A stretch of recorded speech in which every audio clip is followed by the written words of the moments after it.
Estamos con el señor Claudio Giglioni, comentarista y periodista de la ciudad de Rosario de los programas Depor3, que sale por nuestra misma batiseñal, y Estadio 3, que sale por ET3 a M680. ¿Cómo estás, Claudio?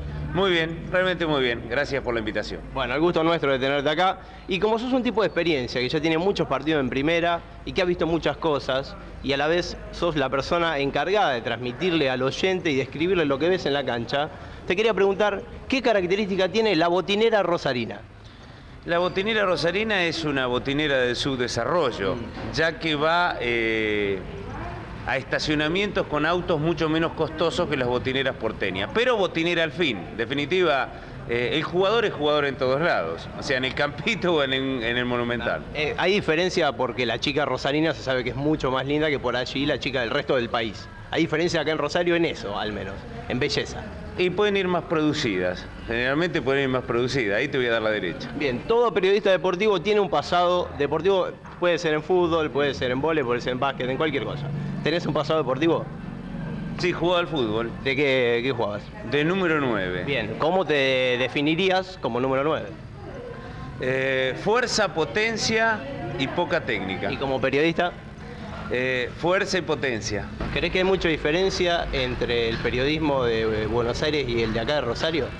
De capacitación, creo que el periodista rosarino está mejor capacitado, por una sencilla razón, tiene menos medios. Claro. En Buenos Aires, los periodistas, al menos los más famosos, tienen la apertura del cubito. Claro. O sea, vas con el cubito de TIC y las puertas en Rosario tenés que pelarte el traste, sí, rasparse y producir y darle con todo. Yo creo que hay más capital humano acá que allá. No desmerezco lo de allá, pero allá es como que está todo mucho más... a lo mejor se podría decir hasta dignificado. El periodista se dedica solamente a hacer su trabajo. Acá se tiene que diversificar uno y eso hace que adquiera condiciones de productor, de todo un poco. De varias labores, sí. varias labores. ¿Por qué vos creés que se están metiendo mucho en la intimidad, en la vida y en esos pequeños detalles que a lo mejor no hacen al deporte? No hacen al deporte, hacen a los que hacen deporte. Yo creo que antes eso no se daba porque el jugador era mucho menos figura. Ahora el jugador de fútbol desde la televisación, porque si vos te fijás en la década del 70 vos tenías que al jugador de fútbol lo conocían los que iban a la cancha, nada más. Ahora es un personaje de la familia, a la mamá le gusta el rubiecito que juega acá, el otro allá, entonces al ser personaje los jugadores pasan a tener tratamiento de personajes. Entonces es un poco como el huevo y la gallina, al ser el jugador personaje se involucra en hechos, que yo, Ortega, claro. Se involucra en hechos que el periodista deportivo lo tiene que cubrir. Aunque te debo decir, en Rosario el periodista se dedica mucho más al deporte, claro, que en Buenos Aires. Tal vez era por lo mismo que te decía antes, las diferencias. El futbolista de Buenos Aires es mucho más personaje, claro, mucho más producido, mucho más de la farándula, claro, que el de Rosario, porque de hecho en Rosario no hay farándula. Claro, no hay, exactamente. ¿Lo ves bueno eso o malo, por ejemplo? Yo no lo veo ni bueno ni malo, yo a veces acepto las consecuencias. A mí me encanta que el fútbol haya colonizado los hogares, por decir, antes era solo el padre, ahora la hija sabe quién es quién, lo saben todos. Sí. Entonces, si el precio que había que pagar para que más gente le dé bolilla al fútbol sea que el futbolista sea más personaje y se involucre la farándula en el fútbol, bueno, lo pagamos como un impuesto. A nadie le gusta pagar impuestos, claro, pero lo pagamos. ¿Cuánto hace falta para los chicos que estudian a lo mejor el periodismo deportivo para a lo mejor llegar de la forma más directa hacia el oyente la lectura, por ejemplo, o el leer, o estar informado, o todas las variables que te da el rico lenguaje que tenemos nosotros y no se utiliza? Todo.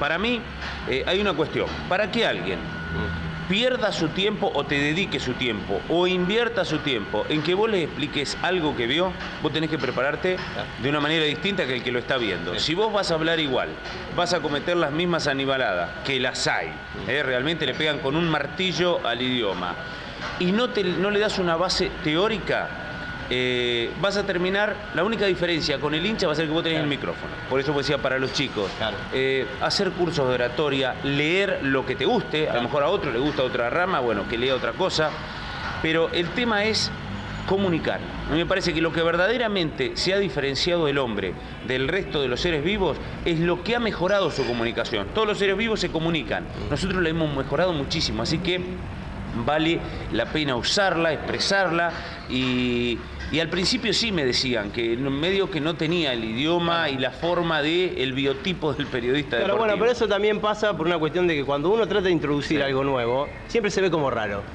Y más acá en Rosario, creo, porque si se hace en Buenos Aires es distinto. ¿No lo vivís así vos, por ejemplo? Sí. Yo calculé que hace, no sé, hace casi 15 años que estoy comentando, bueno, al principio de mucho tiempo era el que hablaba difícil. Y ahora nadie me lo dice. Claro. Entonces hay dos lecturas. O se acostumbraron o uno se fue perfeccionando.